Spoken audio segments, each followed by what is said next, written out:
Welcome to Man vs. Machine. I am Theo Greminger, and I'm joined today by Dario Offstein. Bradley Stelder is not on this week. Billy Muzio is not on this week, but Dario and I are going to attack a very important position.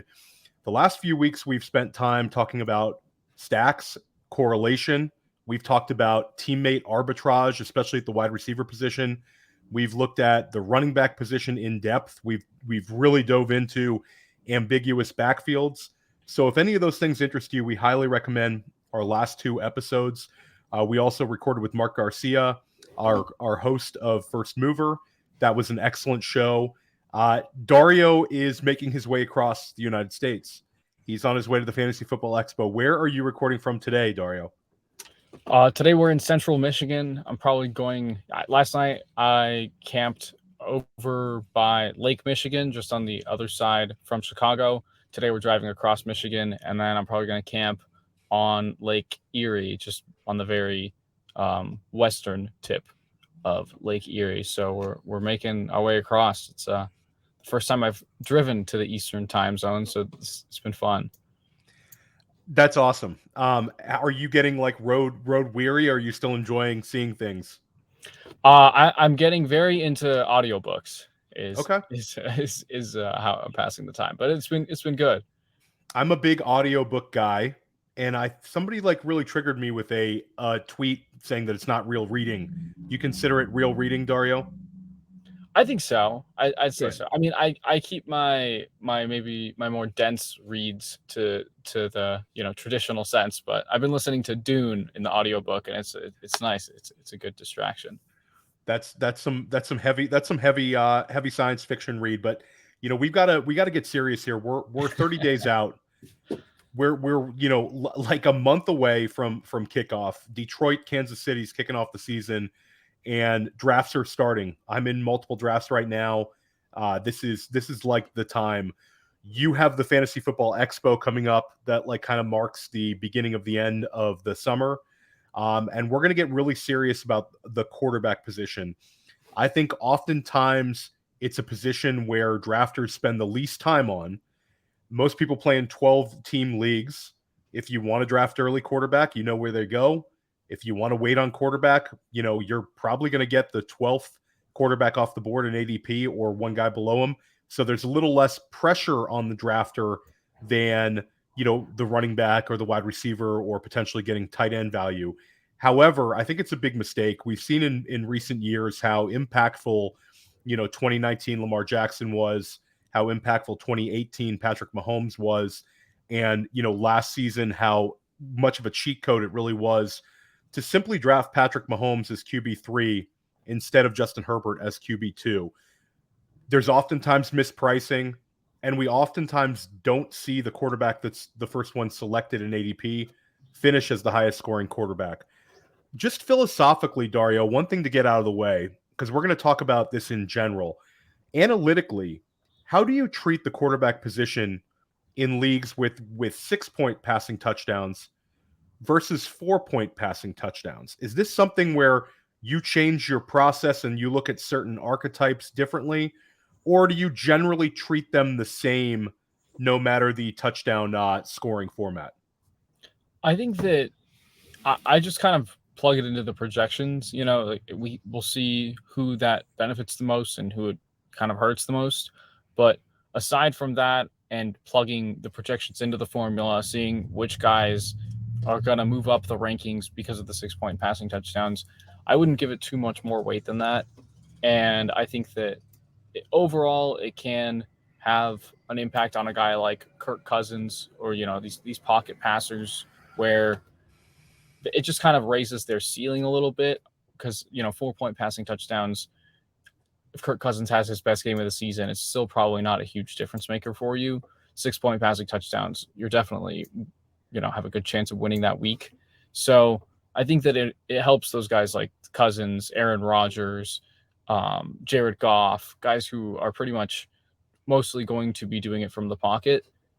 But I think that I'm actually more inclined to go late round quarterback in a 6-point passing touchdown league because streaming becomes a little bit more viable. You can target weak pass defenses, and it just raises the floor across the entire quarterback position. Now, just the last structural question I kind of want to get into, because we're going to talk about some of these low-end QB1s. At what point should drafters be selecting a backup quarterback in a regular 12-man league? Let's say it's a 16 roster size Yahoo league. Let's get away from FFPC. Let's talk about a home league draft.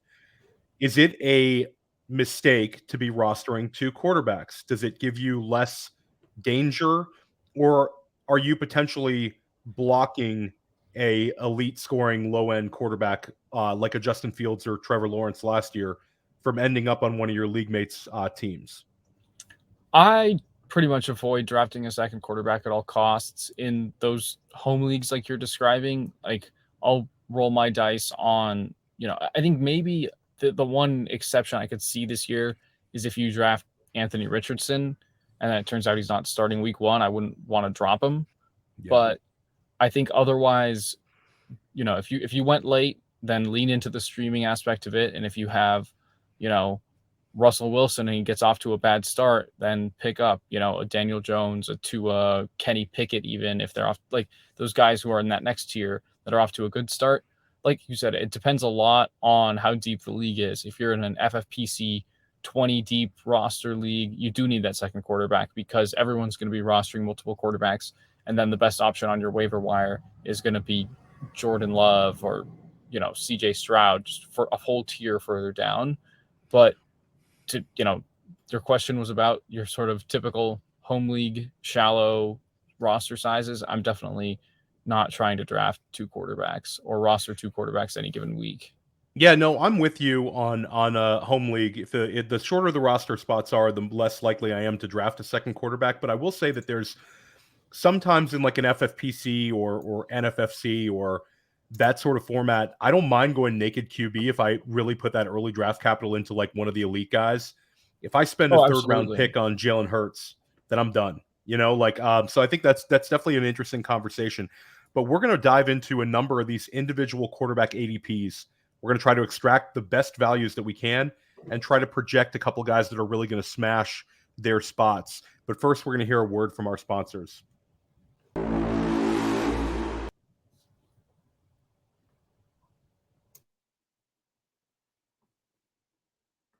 Hey, it's the Podfather. I have great news. The 2023 Draft Kit is live. It is world famous. Why? Because it is the best resource for winning fantasy football championships that exists. There are rankings and cheat sheets for every format you can imagine. We have projections both at the team level and the player level. And wherever you are, you can click on a player, open them up, and see in-depth written analysis about what to expect in fantasy football from that player this year.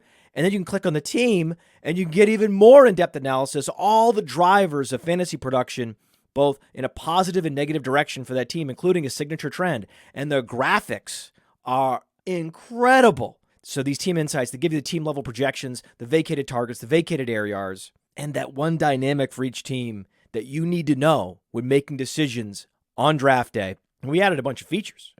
Individual cheat sheets for Theo and Billy and Dario. So you can take your favorite analyst and download their personal draft cheat sheet.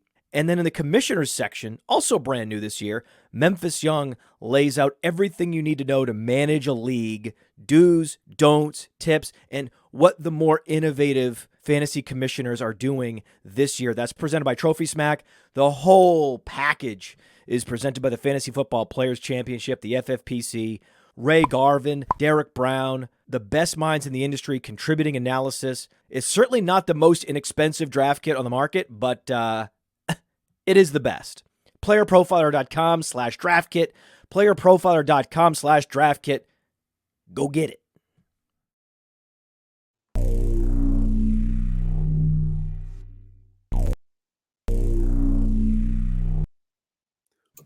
Welcome back to Man vs. Machine. Theo Greminger here with Dario Offstein. Dario, we just had an ad for the world famous draft kit, and I finally completed my cheat sheet.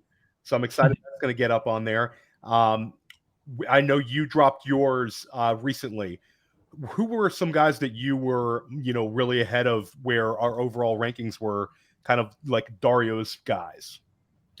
Devontae Adams is one for sure. I think that he's still just way too talented. And, Derek Carr was not his best self last season. I think people are overly afraid of Jimmy Garoppolo, and Devontae Adams is still going to ball out. So I definitely jacked him up a few spots. I think that, it's been a couple weeks. I definitely need to update that cheat sheet again. It's probably been I've heard your take on Adams, and I have kind of come around on it. I think that it's kind of like we don't need to take Devontae Adams at the 10 overall because Devontae Adams is just sitting there in the second round. So if you want Devontae Adams, go and get him. I had Davis Maddock on press coverage. He kind of made a big bull case for Devontae Adams, compared his usage to Travis Kelce, how he's sort of unflappable and the main guy who can vacuum targets in that offense. And I've heard you make that case as well. And I think I've come around on it. I'm trying to kind of play catch up, where I've been drafting a lot of the kind of higher upside younger guys, and I'm looking to try to add a little bit of Adams as for the rest of the month, especially in best ball, where you're going to get those big spike weeks out of him. But today's not about the wide receivers. Today is about the quarterbacks. And right now you have the big four quarterbacks. We've talked about these guys kind of at length, but is there a specific value player that you see among the big four, or do you look at them as somewhat of like a collective of guys that give you a big edge? And let's talk about it. Right now, you have Patrick Mahomes going, and we'll reference FFPC right now. If you want Patrick Mahomes, he's going kind of near the 2-3 turn. Somewhere there is where he usually goes. Jalen Hurts right around there as well, QB2. There's a few player gap usually down to Josh Allen, and then there's a several player gap down to Lamar Jackson. But basically, you'll see from the end of the second round to the very beginning of the fourth, those guys are gone. Like let's call it a 12, 13 pick range. All four are off the board. And Dario, I have started to see where teams, especially in tournaments like the Players Championship and especially like the main event, you're seeing a little bit more unpredictability in terms of who the QB1 is and versus who the QB4 is. Obviously, you have Devonta Smith and A.J. Brown are drafters kind of really valuing Jalen Hurts. You have Stephon Diggs drafters really valuing Josh Allen. And then you have the Mark Andrews, Lamar Jackson correlation as well. So sometimes it's stacking and sometimes I think it's just uniqueness. But where are you at with that big four? Which of the big four do you think is most likely to finish as QB1 overall? Well, I think it's interesting because Lamar Jackson kind of exists in a little bubble where he's halfway between that tier of the top three and then a little bit closer to that next cluster of three that comes up with Burrow, Herbert, and Fields. So I've really been thinking of it as a big three for most of this offseason, and I think that Lamar Jackson's ADP has really started to climb thanks to the fact that he got that contract extension and all the little concerns about whether or not he would even play this season have been put aside. I do think his upside is up there with Mahomes and Allen and Hurts, but I do think the floor is a little bit lower because we've seen his injuries the last couple of years, and there's a little bit more uncertainty with what that offense is going to hold. I mean, it sounds like Odell Beckham and Zay Flowers are impressing in camp, and Todd Monken wants to take this offense more pass-heavy, but I'm not nearly as confident in Lamar Jackson in that offensive situation as I am with what you can get in Mahomes, Allen, and Hurts. I personally like Jalen Hurts the most. Before his shoulder injury last season, he was on an absolute tear. And I mean, you could say the same about Josh Allen and his elbow injury that was pretty fluky.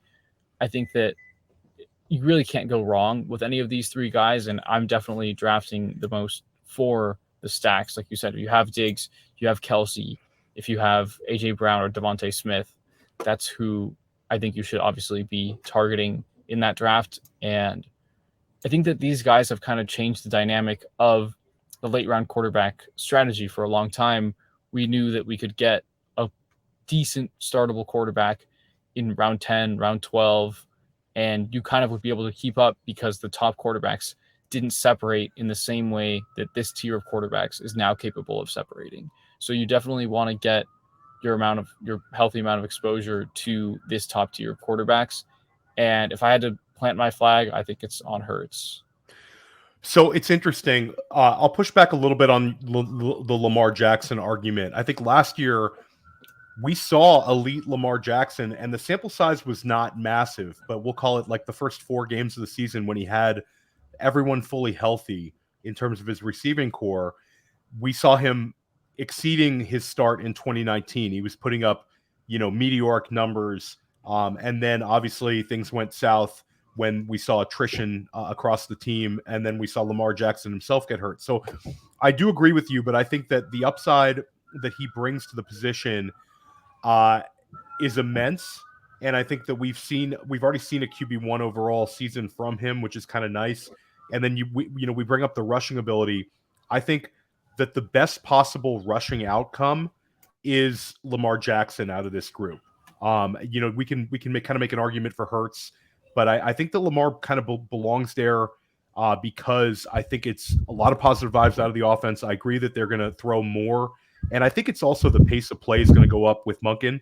So I'm into Lamar, but I will say that I completely agree with you. I think the best possible fantasy season from these 4 is going to be out of Jalen Hurts, because we saw last year things went absolutely perfectly for Philadelphia, where a lot of times the fourth quarter was just let's kind of burn out the clock and not put pressure on ourselves.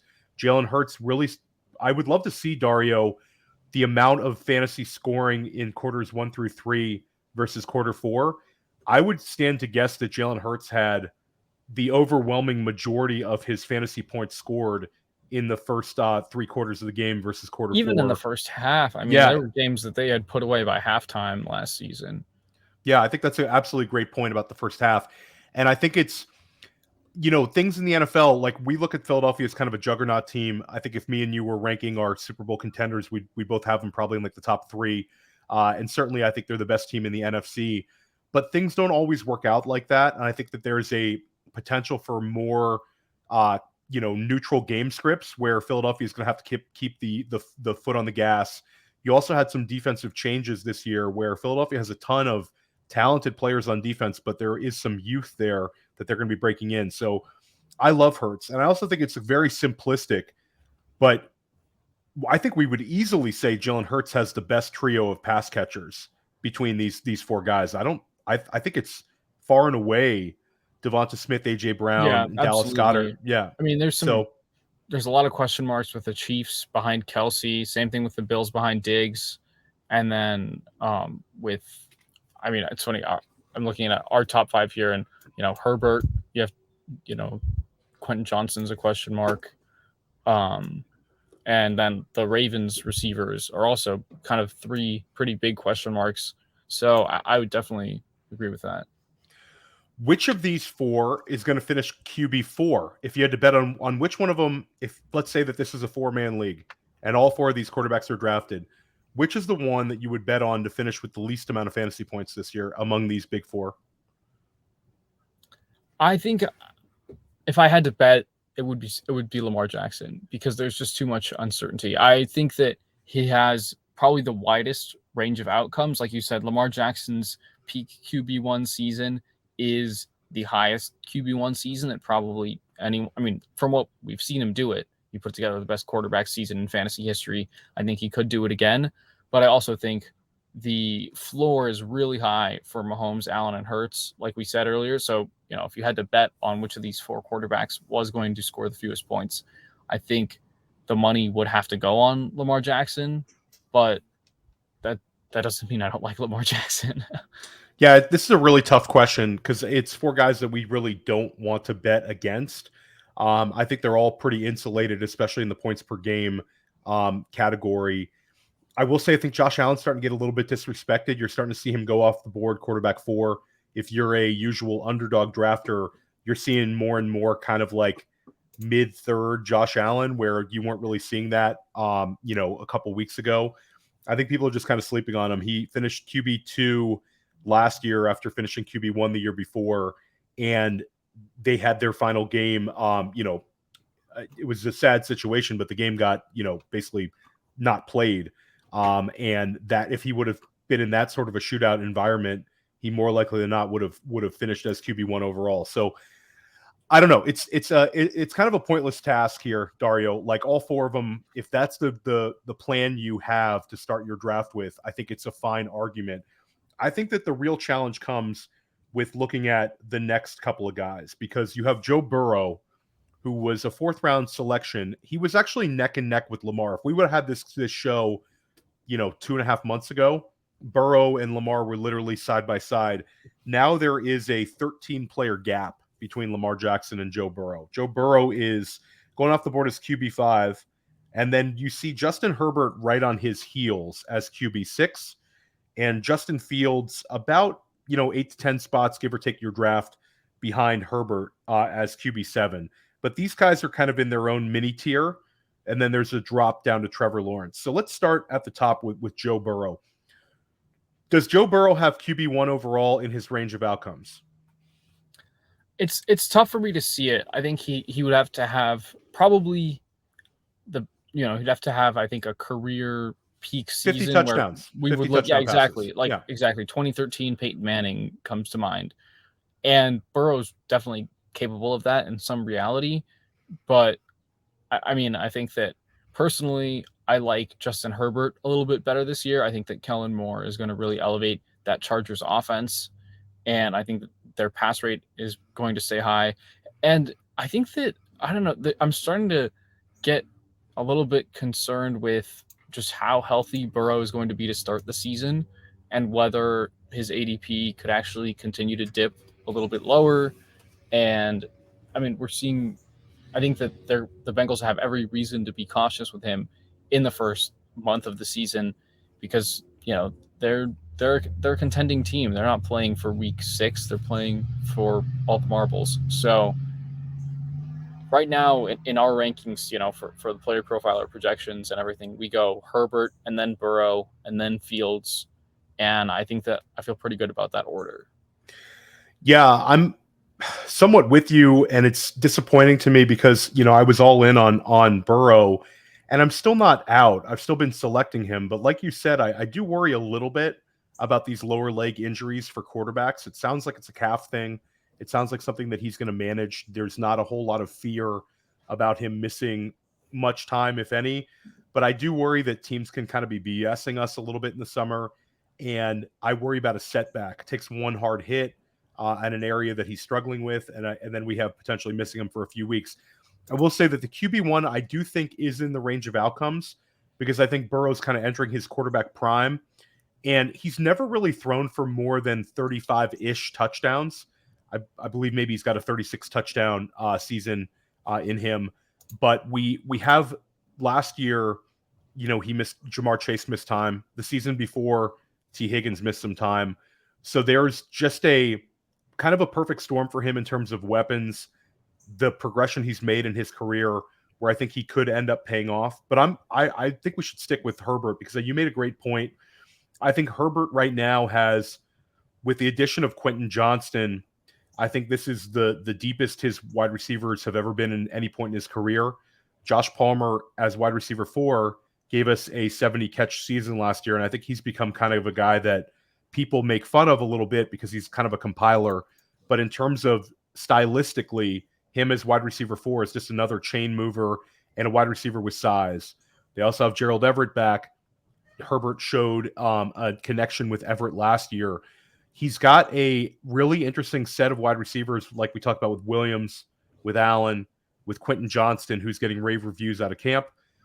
Josh Palmer is wide receiver 4. And then they also brought back Donald Parham, which gives him another weapon in the red zone, a 6'8" tight end.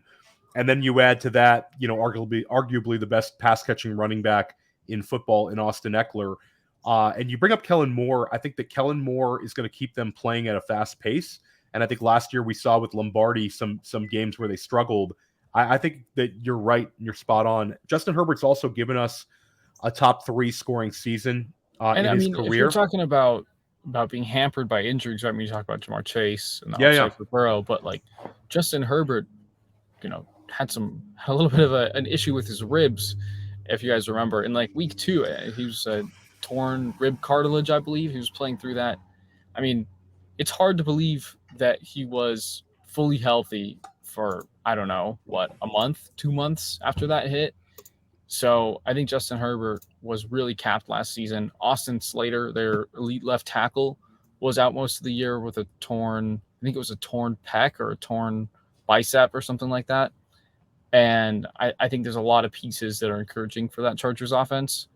But I agree with you too. I think that the Bengals, it was really interesting to see how last season they kind of weeks 1 through 5 were in a bit of a rut offensively. It was really week 6 that they hit their stride and actually leaned into throwing the ball even more. And they redesigned their whole run game around getting Joe Burrow in the shotgun because they're becoming really predictable. So I think that if we were to see that version of the Bengals offense for a full season, I think that we do see, some career stats for Burrow. But like you said, it's hard to know preemptively which season of Burrow's career will be that 50 touchdown season. I do think, like you said, he's entering his prime. He's probably going to have one at some point. But I think any given year, the elite top 4 quarterbacks are a safer bet because of their rushing ceiling, the rushing floor. And I think Justin Herbert is a little bit more mobile than Burrow at the end of the day, too. I love it. I think that, those guys are definitely interesting at ADP, but I think the guy that potentially could have the biggest edge is Justin Fields. Fields last year gave us the exceptional rushing season, 1,143 yards rushing. I believe that's second best all time at the quarterback position, or did he break it? One of the two. He's top 2 all time. He didn't quite catch Lamar. So second to Lamar Jackson, 2019, with 1,143 yards rushing. He also had 8 touchdowns on the ground, and that really carried his fantasy stats because passing wise, he gave 17 touchdown passes, and I believe only about 2,200 yards passing to go with 11 interceptions. The Bears had such a slow start to the season, and then you had like this meteoric run from the offense with Justin Fields just going absolutely insane. And I think that this was a kind of a harbinger of things to come. I also like the fact that they've added so many weapons. We talk about DJ Moore, and that's like the obvious low-hanging fruit where DJ Moore offers them yak ability, where they haven't really had that in years past. It's really been like some downfield targets, even with like Mooney's big season. And then last year, they made the trade for Chase Claypool, and we can kind of make fun of the amount they paid for Claypool. But, at the end of the day, he's a big body receiver with athleticism and speed. And they also drafted Tyler Scott, who's a very, very fast wide receiver out of Cincinnati. So I love what they've done for Justin Fields. And I think that this could be like the cheat code, because we talk about where these guys are being selected, and Fields is the cheapest of the quarterbacks we've discussed. He also might have the highest upside. Like when we talk about getting to a quarterback 1 overall season, like we saw with Josh Allen 2 seasons ago, like we saw with Jalen Hurts last year, like we saw with Lamar Jackson in 2019, it's the immense rushing upside, and Fields has shown that. Where are you at on Justin Fields right now, Dario? Do you think that this is his big year and he takes a big step forward? I think that it's tough. I personally have a hard time seeing it because he just takes too many sacks and interceptions. I think are the big problem. Like he currently, when you look at things that a quarterback has control over, sack rates are very stable. Sack rates tend to stay with a quarterback in different locations. So I think we've seen Justin Fields have that problem with taking sacks. And I know that the Bears offensive line hasn't exactly been good, but they're not really projected to be too much better this season. They're going to have a rookie playing right tackle, and they're ranked 21st in PFF's offensive line rankings. So I don't think that Justin Fields is going to magically take less sacks or throw less interceptions. And because of that passing part of his game that still needs to develop, we have to see that as just a NFL quarterback. I'm personally not too high on, the Justin Fields bandwagon. I do think that there's massive upside there, but he also got ridiculously lucky last season in terms of his yards per carry, breaking off those long touchdown runs. And those were great for fantasy, but those are far from sustainable. That's like a very fluky thing that I'm sure is bound to regress. So I think his rushing, his like yards per carry, those long touchdowns are due for some regression. And I'm a little bit skeptical about this receiver group. I think that DJ Moore is going to help, but Chase Claypool, I'm not super bought in on. Darnell Mooney, I think, is interesting, but overall, I think that people are expecting this to automatically be like a AJ Brown to the Eagles situation and get like last season's Jalen Hurts out of Justin Fields this season. And I think that there are a few signs indicating that that's a little bit overly optimistic. So we'll butt heads a little bit on Fields. I think I am in on him at his ADP. He's not a guy who I've drafted a whole lot of in redraft, but I have taken him a lot on underdog. But I'm open to drafting him this month as my QB1. I think that the DJ Moore, I don't think he's AJ Brown. I don't think he's ever kind of been that, truly elite wide receiver. But I think it's easily the best receiver on the roster and the most successful one.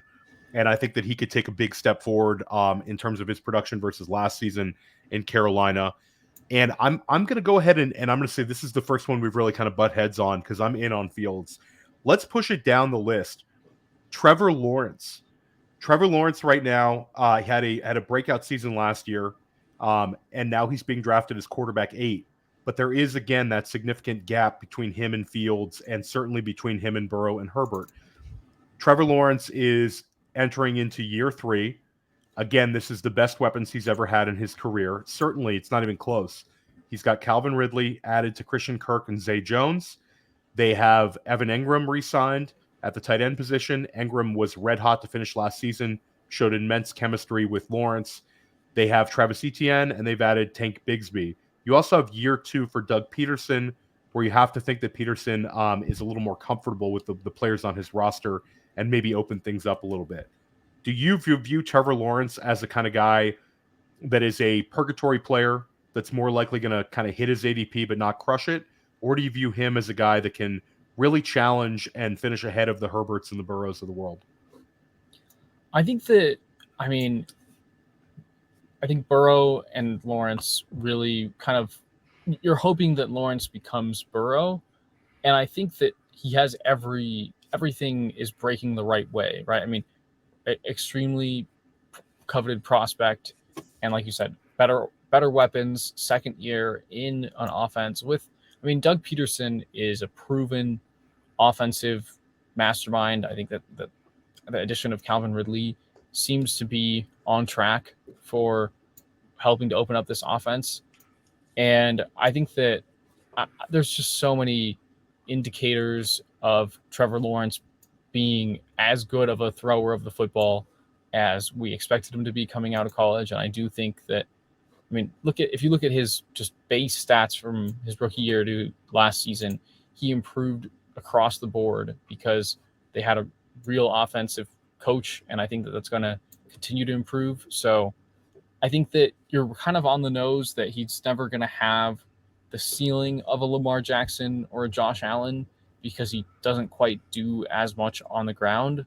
But I do think that he can elevate to that QB4 region of fantasy production where he could get you, Joe Burrow-esque production. We have a update on the Joe Burrow strained calf injury. This is a quote for you, Dario. You can try to decipher this for me since you are the machine. Zach Taylor says that the timeline is several weeks from when I said several weeks. I think that's a negative. That sounds very negative, doesn't it? I think it's a nothing burger. Okay. I think he's saying,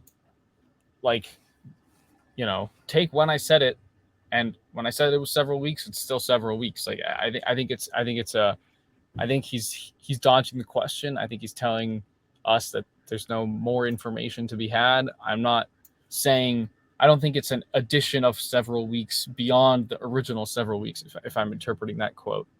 Yeah, that's an interesting one. We like when coaches say a few instead of several. I think a few makes me feel better than several because several could be, we're going to get kind of legal in this conversation, Dario, but let's get back to Lawrence. I like Lawrence. I think Lawrence presents a real option. We also talk about correlation plays. Very easy for me to correlate Trevor Lawrence with either Evan Engram or with Christian Kirk. If you want to dive into the Calvin Ridley ADP train, you can absolutely do so. But unlike these other guys, you're able to kind of wait a little bit here and still get a potential, high scoring quarterback. And I think back to that Chargers game where that could have been like a pivotal moment in his career where he led this big comeback as a year 2 player. And I think that's the kind of thing that can kind of carry over in terms of like what we could see this year. And I will say that one interesting thing that I don't think we're really hearing a lot about is they add Tank Bigsby. Bigsby had 60 plus receptions in the SEC, and Travis Etienne, when we were looking at him as a prospect, that was the kind of guy that we thought could be a very good receiver in the league. He had a sub 10% target share last year, very disappointing numbers as a receiver, but it was his first year essentially in the league because he missed the first year and one with an injury. Maybe Doug Peterson feels a little bit more comfortable with opening up ETN in the passing game or simply using Bigsby as a back that they want to target a couple times a game.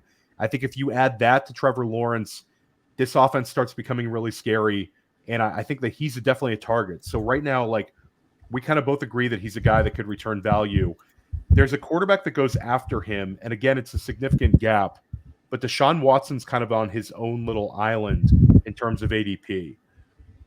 Deshaun Watson was a guy that was fantastic in Houston, struggled mightily last year in a very short sample size.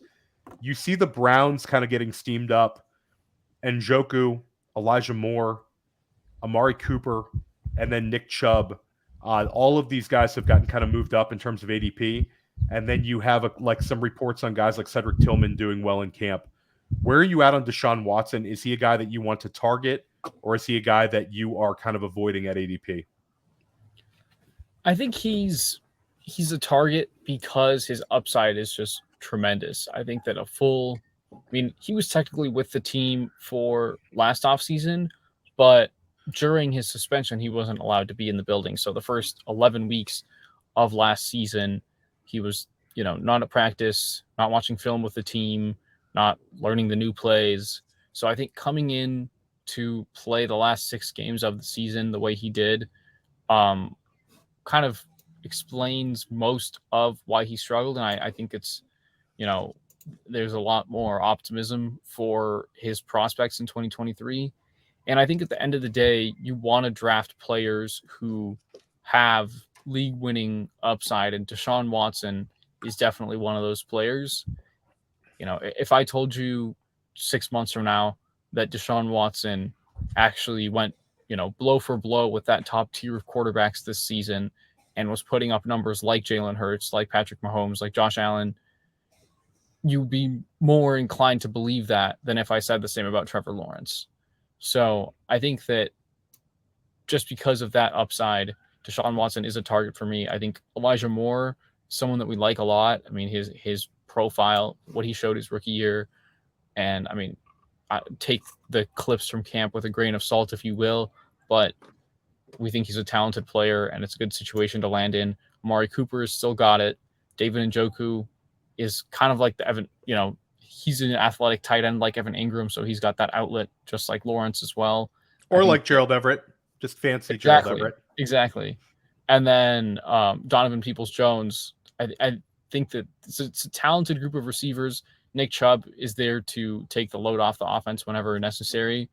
But I think this AFC is going to be really competitive. I'm excited to see just all these shootouts between elite quarterbacks this season because the AFC has so many more of them than the NFC. So I think that Deshaun Watson's going to get into some big games, and he's going to have to win some for the Browns, and he's got that intense elite upside.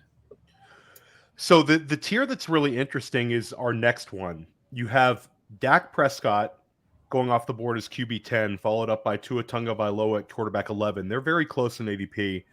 Then a slight gap down to Anthony Richardson, and then a slight gap down to the Geno Smith, Kirk Cousins, Daniel Jones tier. So this really takes us quarterback 10 through quarterback 15. I think there's a lot of variance in terms of where people are drafting these quarterbacks. I've got a lot of exposure to all of these guys, probably more so with Daniel Jones, Dak Prescott. Tua, I have certainly a lot of an underdog, but it's just kind of the way that things have worked out. I drafted an Anthony Richardson in an NFFC league the other day. That felt pretty good. I believe that was a Dak Anthony Richardson combo. Talk about this tier, because Dario, this tier is cheap. This tier is going, somewhere, let's call it in the middle of the 10th round down to like the 12th round. And sometimes you see these guys slide down to the 13th and 14th round, depending on if there's drafters kind of punting quarterback. So we have potential very, high return on investment from spending draft picks on these guys. But where is the value from this group? So it's funny, the two quarterbacks that you mentioned you've drafted the most of are the two that I'd probably be the most out on. So I'm going to go completely opposite you. And I think Tua and Geno Smith are my top two targets in this tier. And then I'm getting more and more inclined to draft Anthony Richardson as we've been getting reports that he's, taking all the reps with the ones and showing well in camp. I think that, that's what you want to see for, the number 4 overall pick, who has the best athletic profile that the league has ever seen at the quarterback position. I mean, we talk about Lamar's rushing upside, but he's more athletic than Lamar Jackson. So I think that because of that, I think you have to draft some Anthony Richardson. There's a chance that he is a 2019 Lamar Jackson type of cheat code, rookie year Cam Newton. I think that that's all within the realm of possibilities. Shane Steichen, the offensive coordinator from the Eagles, coming over and having just put together the season he put together with Jalen Hurts to be the head coach on this Colts team. I think there's a lot of pieces that are pointing towards Anthony Richardson having, at the very least, a solid rushing floor in fantasy. I mean, we talk about Justin Fields last season. He only averaged about 150 passing yards per game. So he was still able to put up elite quarterback fantasy numbers because of what he did on the ground. And I think Anthony Richardson is capable of, at the very least, following that mold. And if he can, be a somewhat accurate passer, he could just completely break fantasy. So I think you have to draft some Anthony Richardson. And I personally love getting some Geno Smith because of that trio of wide receivers that is just so talented, with Jackson Smith and Jigba joining Tyler Lockett and DK Metcalf. I think that Geno Smith, what he showed last year with his accuracy, was completely legit. And that offense is only going to elevate with the addition of another alpha weapon. And then Tua, I mean, I'm a full believer in Mike McDaniel's offensive scheming and in the talents that he has around him. We talk about Tyreek Hill and Jalen Waddle. And I think that Tua, if you look at what he did last season, he led the league in yards per attempt. This was an extremely efficient offense. And I think that Tua, there's that risk of the concussions and the injuries, but every player can get hurt. And I think that, like we said, we're drafting players with upside. We're trying to win the league here. So Tua Tagovailoa, I think, brings you more of that upside than Dak Prescott, than Daniel Jones. So that's why I'm targeting, in particular, those 3 out of that tier of 5 that you mentioned. And so one guy you didn't mention, Kirk Cousins, we view him as sort of a purgatory guy, Dario. I'm not like super in on Cousins. I think that everything kind of worked out well for him last season, but we certainly like his weapons, and we certainly like the fact that they pass a great deal. Yeah, I mean, I think Cousins is far more interesting in a super flex league, right? When you talk about needing to start 2 quarterbacks, he's someone who's never going to be all that sexy in ADP. You're never going to have to overpay for him. And he's going to play, he's going to get you about 4,300 passing yards and 35 touchdowns. So I think that that's where Kirk Cousins is a little bit more appealing to me. But in a single quarterback league, I think you're more likely to win your league drafting Anthony Richardson than drafting Kirk Cousins, because Cousins is just kind of going to give you QB10 stats. Cousins is Cousins. Exactly. He is what he is. He is the archetype. So yeah. He's the kind of guy that's more of a bye week fill-in than anybody you think is like, oh my God, Kirk Cousins is going to completely smash this week and win me my week. I will say that there's a couple of teams where, you talk about correlation and stacking, Dario. If you go with an Anthony Richardson build, you can grab a Cousins, especially on your Justin Jefferson, Jordan Addison, TJ Hawkinson teams, and have some real correlation for weeks you're worried about Richardson, or maybe Richardson is slow out the gate. I will push back a little bit on Daniel Jones. we did see last year they had a horrific set of wide receivers, and they really leaned on Jones with rushing attempts, but he had 120 rushing attempts and he had 700 yards rushing. And now they've gone and added a lot of guys stylistically that I think are going to help him on offense. So I do think Jones has a little bit more upside in his quarterback 15 range than you're giving him credit for. Don't you think that with the additions of Waller, Hyatt, and then all these kind of chain movers, role player guys, but still guys that can help move the chains like Campbell, don't you see Daniel Jones in the range of outcomes potentially having a decent season? Or do you think that last year was kind of a fluky rushing year where maybe they're going to kind of recede in terms of those attempts? I think that, he was the quarterback 10 in points per game last year, so he's got a long way to go before he's truly like someone who's winning you your fantasy weeks. I think that's like it's very Kirk Cousins-esque territory in terms of the points he was giving you, and more of those points were coming from the ground because, like you mentioned, he was kind of sneaking up on a lot of defenses, surprising them with his mobility. And I think Brian Daboll is another great head coach in the league. I talk about believing in what Mike McDaniel can do with Tua. I do think that Brian Daboll is going to maximize Daniel Jones, but I just don't think that his weapons are going to give him that elite monster upside that we like to see. And as a result, I think that he's, like you said, probably a little bit of regression with the rushing stats, maybe a little step forward with the passing stats. I think he probably beats his ADP of quarterback 15 and finishes somewhere between quarterback 9 and quarterback 12. But like you said, Richardson, he could give us a top 5 quarterback season right out of the gate.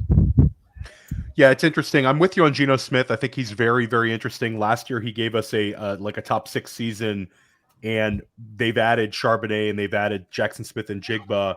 And also, they had 2 rookie tackles last year who overperformed on their offensive line. They're only going to get better with more reps. So I think there's a lot to like with that Seahawks offense. Now, give us a quarterback, Dario, that we didn't talk about today that's kind of intriguing to you. Like, because we've seen this time and time again where guys kind of come out of nowhere, lower ranked quarterbacks and finish, inside of the top 12. We're talking about we're not going to see a Geno Smith this year. That would be a kind of a that would be crazy if you had a guy that we're picking up off the waiver wires finish that high back-to-back seasons. But last year we referenced Tua, we referenced Justin Fields, we referenced Trevor Lawrence, all drafted as QB2s. And then you had Geno Smith, who was obviously a waiver wire guy. Is there a guy that you think could be very impactful for our fantasy teams that we didn't discuss today? Or do you think the market's kind of pricing quarterback correctly? And let's take Russell Wilson out of this. Well, you could keep Russell Wilson in this answer because mine's Russell Wilson. Russell Wilson, I think, is QB 18. I think he's very interesting because I think we have, like, stylistically, everything looks a lot better than it did last year. I love the Marvin Mims addition. I love Sean Payton as his head coach. And I think that, Jerry Jeudy being healthy, I could take the next step. They have Javonte Williams, they have Samaje Perine, and also, like, last year seems like it has to be fluky for Russell Wilson. He's interesting, and I think Jared Goff is interesting just based on the quality of the offense. He's kind of like it's like an arbitrage play to Kirk Cousins, who's a lot more expensive, where you could see Goff outscoring him. Is there a guy, any other guys that you want to discuss? I think I first off agree with you on Russell Wilson. In our player profiler rankings, we have him as the quarterback 12. And you said, his ADP is about quarterback 18. So I think that there's a lot more upside and floor than people are giving him credit for. Sean Payton, offensive guru for sure. But I actually wanted to talk about Derek Carr. I think that with the weapons that the Saints have around him and the fact that last year was a down season for him, but I think a lot of that could have been attributed to Josh McDaniels. I think that with Michael Thomas healthy, Chris Olave, Alvin Kamara only being suspended 3 games when we were all kind of expecting more of at least 4 or 6 game suspension. I think that there's a lot of weapons that are very enticing around Derek Carr compared to what he had last year when that offense was all Josh Jacobs and Devontae Adams. So I think for me, like you said in the question, I mean, Derek Carr, is he going to give you a top 5 quarterback season? Absolutely not. But can he bring you that quarterback 10 payoff from that quarterback 20 ADP? I think he's the guy that stands out to me most in that tier. I like that one. I think it's very interesting. You know, we love Olave, and I think that there's going to be more use of Kamara as a receiver. They've had him working out with the receivers in training camp. When he comes back, I think that they're going to figure out like how to get the max out of him. And I like Rashid Shaheed. I like a couple of the weapons. So I think that that's another interesting answer. And then just brief thought on Aaron Rodgers, Dario. Does he interest you at all? I think so. I mean, he's not overly expensive. The weapons are good. I think that the biggest upside for Aaron Rodgers is one that's really hard to quantify, and that's just him wanting to kind of give the league a middle finger by saying, or at least the Packers, right? Just kind of like a Tom Brady first year in Tampa Bay type of thing, where he's actually the one calling the shots in the offense, and he just simply wants to put up the counting stats to do it for the sake of doing it. So I think that there's definitely a real chance that we see that type of season from Aaron Rodgers, and you're going to want to have a piece of that if it happens. But like I said, it's something that's a little tough to quantify. We saw Aaron Rodgers, a lot of his, key quarterback stats decline last year. How much of that was the weapons? How much of that was the thumb injury that he was playing through? I think it's kind of tough to unravel, but I think that I'm still drafting some pieces because of that massive upside. The Jets have a really good defense. I think that this team is going to be in position to let him score some touchdowns. So I'm not totally out on Aaron Rodgers. Yeah, I'm not either. And I think that, obviously we love Garrett Wilson, and that's a big reason why I want to root for Rodgers, because I'd like to, potentially have him in this mix of the guys right above him to pair with like a Richardson or a Geno or Daniel Jones for me. This was a lot of fun, Dario. We're going to be back next week on Man vs. Machine. Dario, have a fantastic time at the Fantasy Football Expo. If you're attending the Expo, look for Dario. Ask him about anything stat related. Ask him about how this road trip has been. And also look for Anand Nanduri. Look for Bradley Stalder. They're going to be at the Expo as well. This is a lot of fun, Dario. Let everybody know where they can find you. Yeah, just find me on Twitter at Dario Offstein. And then, as always, the projections, the seasonal rankings, the best ball rankings, dynasty rankings over on playerprofiler.com. That's all the goods. Awesome. And keep an eye out. We're going to drop a number of shows this week. I'm going to have a press coverage with Scott Barrett on Friday. That should be a lot of fun. And enjoy the rest of your day. Hey, I want to take a moment to thank you for tuning in. It's important to me that all of our media be free. This is only possible because of you allowing a true independent sports media enterprise to thrive unlike any other in the business. So please subscribe to the All In Package to continue to make all of this possible, to ensure that all of our stats, information, data, content is available to you, especially you, the people that get the site and get the show.